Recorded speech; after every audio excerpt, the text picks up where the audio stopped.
O Messi, cara, foi coisa absurda. Ave Maria. O primeiro jogo a gente tinha... Foi quarta de finais também. O primeiro jogo acho que a gente empatou 1-1. E lá no Camp Nou tava 1-0. A gente fez gol acho que com 13 minutos, pô. Só que o Wenger colocou eu e o Diaby pra jogar. E falou assim, ó, toma cuidado com o Messi. Aí eu falei, esse baixinho não vai fazer nada. Tava 1-0 pra nós. 1-0, cara. Falei assim, nossa, hoje é nós. Só que ele tava caminhando, cara. Ele tava caminhando. Você fala assim, cara, esse baixinho não vai fazer nada aqui. Só que daí ele olha pro telão, né? Tá lá, de, sei lá, 15 minutos. Aí pronto, quando dá 15 minutos, 16 minutos, a torcida começa a gritar. Ô Lele, ô lá, o Messi vem aí, o bicho vai pegar. Do nada, ele, 1-1, 2-1, 3-1, 4-1. Os 4 gols dele, pô. Foi surreal.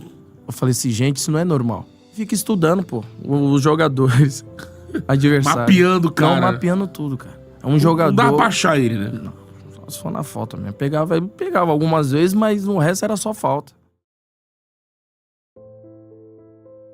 Não é verdade, Edilson, eu sou a mesma coisa. Talvez você seja diferente, porque o ambiente que você fez nos donos da bola foi um ambiente difícil, um ambiente onde você teve problema com o Fernandinho. O que você fez com o Fernandinho, Edilson? O Fernandinho é um dos maiores repórteres do mundo, cara. Porra, tá louco. Um gentleman. Eu fico tirando sarro. O que você fez com o Fernandinho aquele dia, cara, foi absurdo. O que você fez pro Veloso, o que você fez pro Canhão, o que você fez pro Bruno, o menino correspondente de Portugal, que hoje trabalha até no UOL, o que você fez para ele foi muito feito. E aí teve uma reunião entre todo mundo lá. E aí foi decidido pela direção da Band que ele ia deixar os donos da bola e fazer o jogo aberto. Se você, Edilson, tem alguma coisa para falar, você tem que falar com o Edmundo. Você tem que falar com quem colocou você no lugar quem entrou no seu lugar foi o Edmundo. Não foi eu. Você foi para o jogo aberto. E outra coisa também. Quem decide isso não sou eu. Quem decide isso é o Davis, o Schneider, o André Agüero, o seu Johnny Sack. Eu não sou o dono da Band. Agora, o ambiente horrível que você fez na Band, talvez tenha feito que você saísse de lá. Muito se falou em Minas Gerais, nessa época do Atlético, que ele não treinava. Cara, isso foi um absurdo que eu vi. O Ronaldo, eu lembro que ele ficou um dia sem treinar. Jogamos sábado e a gente jogaria quarta pela Libertadores, se eu não me engano, contra o The Strong. E ele ficou sem treinar, não é que ficou sem treinar. Ele foi pro DM e não foi pro campo.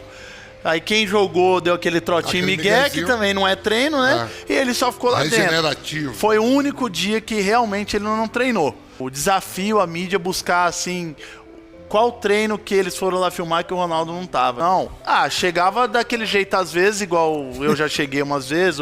Várias vezes. Uma vez não, várias.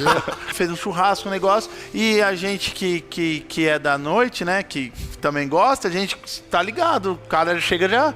O Vamp sabe. E quando ele chega e fala, você foi aonde que você não me chamou? Nós já falava assim, entendeu? Teve um dia que ele chegou meio desse jeito. Daí eu e o Jô falamos assim, e aí, Jô? E o homem? Aí o Jô falou assim, o homem tá com a faixinha aqui, no meio da cabeça. E nós medíamos ele assim, quando ele vinha com a faixa que já tava aqui, ó, falava assim, o homem não tá legal hoje. Aí descemos uma escadinha do treino, eu falei, Jô, eu vou na frente, você vai atrás, põe ele no meio, você vai atrás pra nós sentir, né? Quando ele passou, tinha um saco de bola. Aí, mano, ele pegou uma bola assim, irmão, ele deu um tapa nela assim, rodopiou a bola, deu um calcanhar, a bola passou por trás assim, ó. Ele sem ele ver, ele meteu aqui, ó. Aí eu falei assim, ô Jô, você tá de sacanagem comigo, né? Você tá assim? Falei, se ele tá ruim assim, dá licença, vamos pro treino, esquece. O treino rolando e não parava de chegar os fortão. Os caras chegando. E daqui a pouco soltaram uma bomba. Aí a bomba, se eu não me engano, pegou do lado do Paulo Vitor, goleiro. Aí explodiu, puf. Aí quando explodiu, aí parou o treino. Aí foi o Fábio Luciano e o Bruno. Fábio Luciano, o Bruno e o Y foram na direção, assim, deles. Começaram a conversar e tal, papá. Aí o Fábio falou, não, calma aí então. Não vou ficar aqui na grade não, vou aí até vocês. Aí eu lembro que o Fábio falou... O Fábio falou, olha só...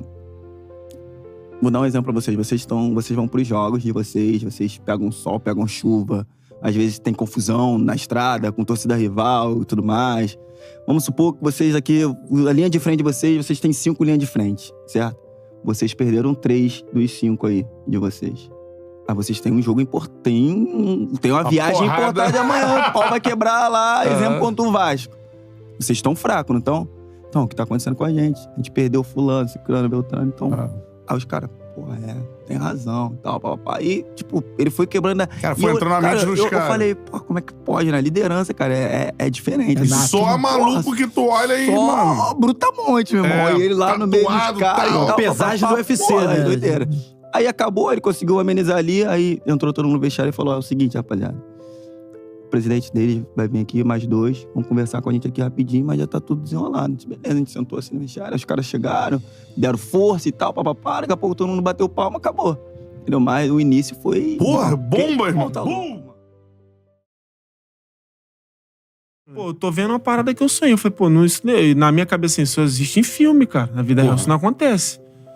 Eu olhei assim, olhei pra janela, porque na asa piscou uma luzinha à noite, aí não piscou a luzinha.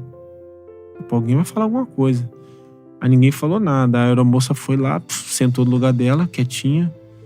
Tinha aquele momento ali... É quase que esperar o choque, né? Tu não tem o que fazer, primeiro, à noite. Tu nem sabe onde é que tu tá. À noite chovendo, tu não consegue enxergar nada de fora. Tu não tem noção onde é que tu tá. Tu tá em outro país também. Então, se tu tá indo... Tô em São Paulo, tu sabe? Pô, tomara que pose em algum lugar. Tu chega, tu não tem... E começou a orar, ele era cristão também. Era o fim. Eu tava vendo assim, acabou, vai acabar assim. Eu pensava assim, vai acabar assim, mano. Não vejo mais meus filhos, minha mulher, meu pai, minha mãe. Tô numa final e vai acabar assim, cara. Nos ajuda. Se tu me der essa chance, eu vou falar no mundo inteiro. Aí bateu, aí na batida eu já não lembro mais. Ah, você não Deu lembra? um choque. Não, eu nem lembro a batida, pô. Só que eu tava pedindo, Jesus tem misericórdia.